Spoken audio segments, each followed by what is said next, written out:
Before we begin, thank you very much to Lookout Rise of the Beast 2023. There appears to be a Transformers 1 2024 for joining the Patreon campaign. Unusual to shout out the new movie this year, but you know what? Approvable. Thank you very much for the contribution. So, programming note, if you check my channel, you might have noticed there is a premiere set up. Yes, I am doing a brand new TJTV episode. That is my cartoon review show from way back in the day. Now, if you remember it, it will be under a modified format to work with YouTube. So it will not have like the full episode recap or the coarse humor. But I'm trying to make sure it feels as much like the original show as possible. Also, one other note, unfortunately, the theme song didn't agree with YouTube. So we had to switch that out. And if I do another episode, we'll have to find a new theme and a new intro. But that's for later. For now, you'll be able to see it on Wednesday. If you are one of my $5 and up patrons, however, on Patreon, you can go watch it right now.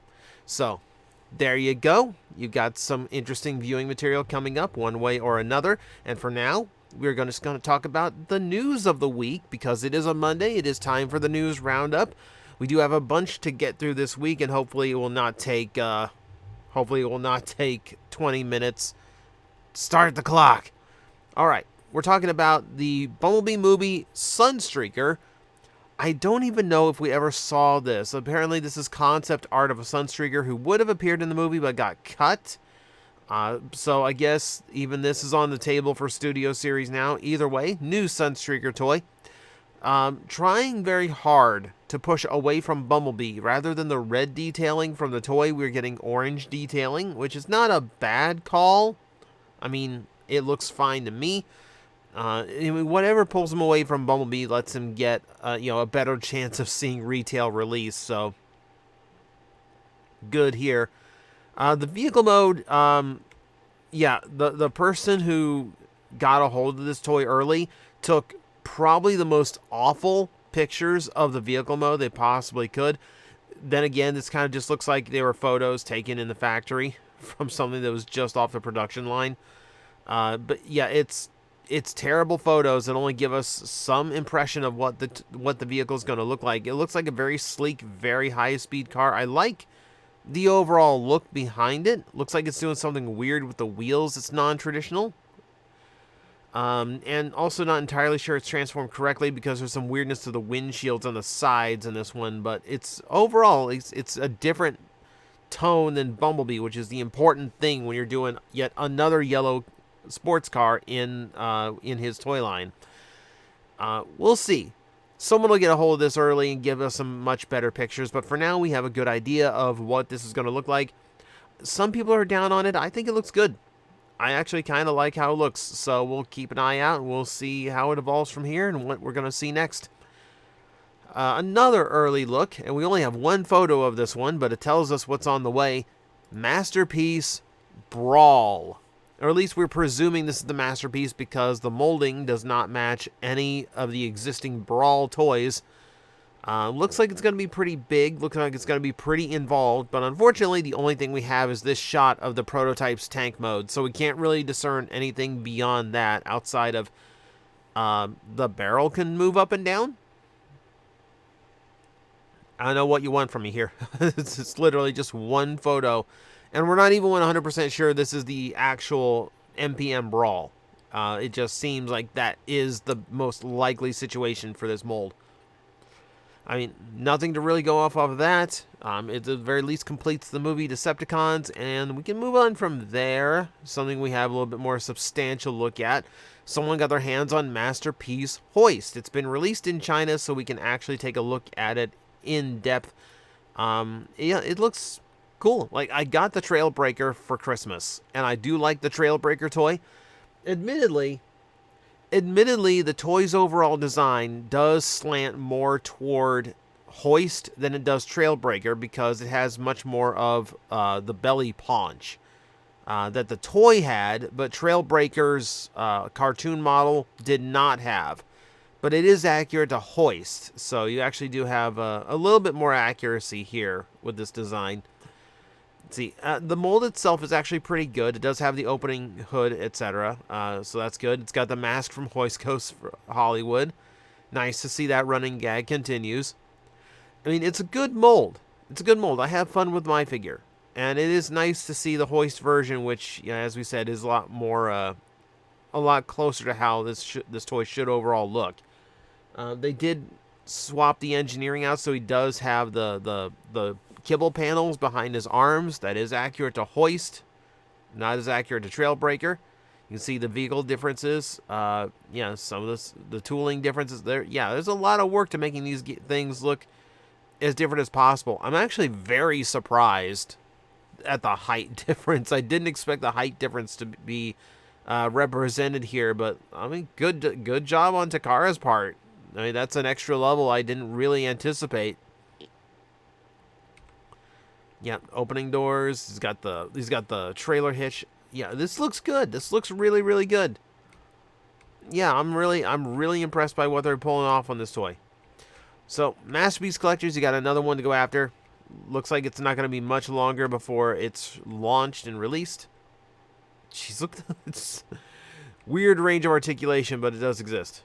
Yeah, it's just looking good. It's just looking good. All right. Speaking of Trailbreaker, we can take a look at a brand new toy for him. So that Autobot Selects 5-pack, yeah, Trailbreaker has leaked. So I do get my confirmation of what this is, what my hopes were going to be, versus what the inevitability. The fear was that this was going to be all battle damage deco, and that's not what they're doing. They are doing completely opaque plastic and painted windows.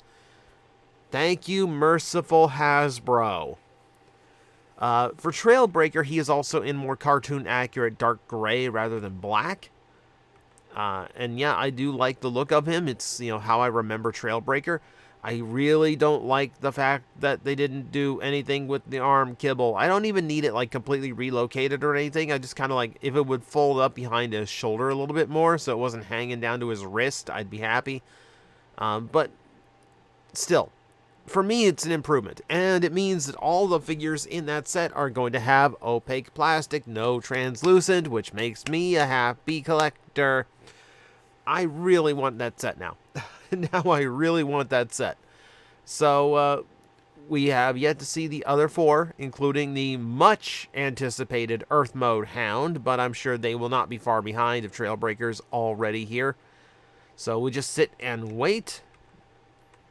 Yeah, I just like this better. I just like this better. Don't judge. Don't judge me. Yeah, when the picture's not saturated, it looks even more spot on. Okay, yeah, I'm happy with this. I'm happy with this. Speaking of cartoon accurate deco, people are now getting their hands on this. This is the retro reissue of Soundwave in his completely flat G1 colors. New pictures of it are nice. As always, it's just the G1 mold, so expect the oddities that come with that. But I do really like how nice the clean deco looks. I like the anniversary box. I'm glad they went back to that rather than the weird retro 86 movie boxes. The downside to reissues like this is I don't think they're going to do any of the other cassettes. I mean, we got Laserbeak and Ravage, and they are nice. They are nice. The Ravage is completely painted, as you can see here. The Laserbeak is entirely stickered outside of the red on his body. Which is unfortunate, not unsurprising, but unfortunate, because I really was kind of hoping for, you know, something a little bit nicer. Also, you can see the sculpt changes from his G1 for safety laws is still a factor here. The guns are much shorter than the original. Prevents them from being more easily broken. Those things broke off very easily. Yeah, it's just I just really like these. As I keep stating every time we get to see more of them, I really, really like this idea of just like super clean, like cartoon colored G1 toys. We'll see if we get any more, because we do have a listing for an Optimus Prime. But outside of that, it is feeling like there are very few of these G1 molds surviving and they're still viable. Because it's very rare. Like, we're just getting the same kind of like C-string toys lately. You know, and all the big names from 84 seem to have dried up. But maybe we got a few more in the tank. Maybe they can dig out Blitzwing and I'll be happy. Alright, moving on. So now that we have the box of Tidal Wave, people have noticed that we have a photo of Galvatron. Or, no, there's no real, yeah, it's super tiny images. Someone took a really nice picture here. So, no surprise. It's Armada Galvatron out of the new Megatron mold. It looks like there might be a new face sculpt with a more angry expression. But beyond that, it is the same toy. And yeah, it's gonna be I'm assuming this will come out around the time of Tidal Wave, so you have a compatible toy for his gimmickry. It's just nice to have confirmation, you know? Like, it's like the most obvious thing that was going to happen. Nice that it's, you know, for sure we are actually getting this. So, happy Armada collectors out there getting their super mode. Hey, I still got my Titan Tidal Wave. I think everyone can be happy here. Let's move on to the unofficial Hasbro stuff. Well, the stuff that is official but not made by Hasbro. Everyone's been kind of going off on this little teaser that Robosen dropped, which seems to indicate that we are about to get a Robosen Megatron. Now, it's pretty obvious that was going to be happening. Pretty obvious. People have like saturated the image to bring out some of Megatron's details just to further confirm it. We do seem like we are getting a tank-based Megatron, which is no surprise. The big tank treads in the back kind of give me a vibe of, which one was it? I'm losing track of the series names. Earthrise Megatron, which might not be the best thing to pull, but we know that they really don't have much choice anymore. Megatron's got to be a tank, can't be a gun. So, you know what? I'm fine with that. I'm really curious, because this is going to be a completely original transforming design. It's labeled as a flagship series figure, and considering it has Kibble on the back, I'm going to assume it's in their transforming line, but this means that they will have come up with Megatron's design all on their own. And now I'm super curious what that's actually going to look like. So, we'll keep an eye out on that. I might do a whole video dedicated just to this one if it's interesting enough when it drops. We'll have to find out when they officially announce it. Alright. Unit Square has a bust of G1 Optimus Prime that is now up and available. Is highly detailed bust of Prime, sans arms and legs, but you know, it's a bust. That's what it does. I'm not sure how I feel about the head opening up. That's a little bit weird. He does have a matrix chamber with a matrix design that's entirely this design zone. Yeah, light up functions, posable head. Yeah, it's just a differently featured statue. You got some different light colors and LED colors at least out of that, so you have a little bit more functionality. So yeah, it's just a bust with some decent functionality. Not too bad. What was the price tag on this one? About $109. Okay, so 160 millimeters tall, 109. That's about right for an electronic bust. Not too shocking there. So yeah, it's another oddball thing for you Optimus Prime collectors. If you just want a bust of Optimus for your desk, you got a new option on the way.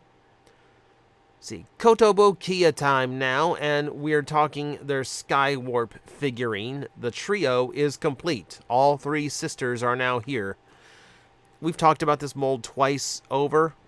There's not a whole lot more to actually be said about it, other than the new expression isn't a bad one. I like how they've used the expressions to separate all three of them a little bit.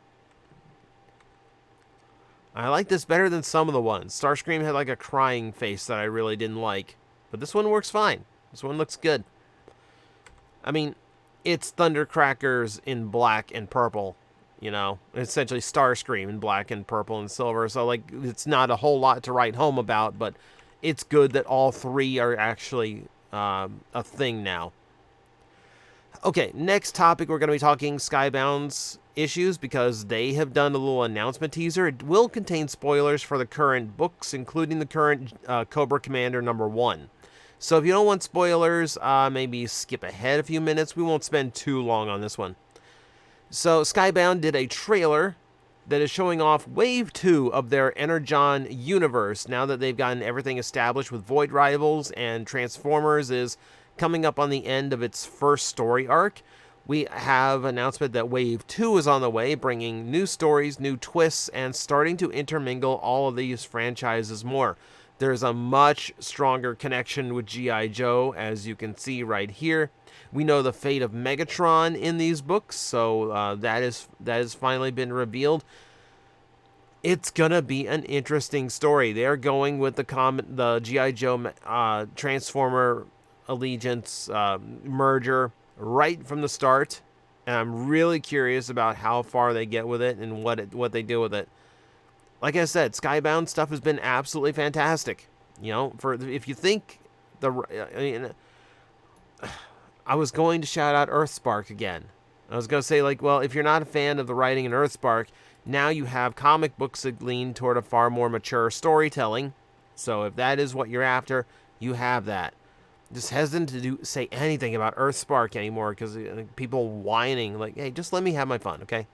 Just let me have my fun. But no, I'm big on these comics, so I'm eager to wait for the next. I'm eager for Wave 2 now. All right, everyone can come back now. Everyone can come back. Spoilers are done. I don't know how you tell, but you know, spoilers are done. So, Serial Geek TV is back. They have posted 2 more parts of their script reads for Transport to Oblivion. These are the original studio script readings of these G1 episodes. You're going to hear lines that were cut from the final broadcast version. You're going to hear never before heard bloopers from the G1 cast members. You're going to hear what these characters sound like before the vocoder effect gets put on them. This is fascinating story stuff. I absolutely love when they get to, you know, the fact that someone's uncovering these and providing them. I absolutely love it. It's lost media. It's lost media, and I'm happy to see it coming back. All right, another quick one here. So last week we had a commercial with Paramount Plus featuring Optimus Prime and Scourge. They are at it again, though this one does focus more on the Buffalo Bills quarterback Josh Allen, and it does cameo Optimus Prime. These just continue to be cute little commercials for Paramount Plus. No big revelation or surprise. It's just kind of funny to see Optimus hanging out with, you know, football players and Peppa Pig. That's just how things go these days. And we're going to finish off with a weird bit from Rise of the Beasts. There is a brand new statue of Optimus Primal in Peru. Now, considering Peru is where much of the film was actually made, not a big surprise that they would do a Primal statue as a tourist attraction. It's not a great likeness, I don't think. Especially, like, it looks like there's like a wig missing from his head that would have had all his proper detailing. But, okay, it's appropriate. It's nice that Peru gets a little bit of something for how much work went into the movie there. So, all right. You've got a Primal statue. It's important to note this is different statue than the statues they were parading around the world. This seems completely unique to Peru. So, if you want a photo with it, prepare for a flight.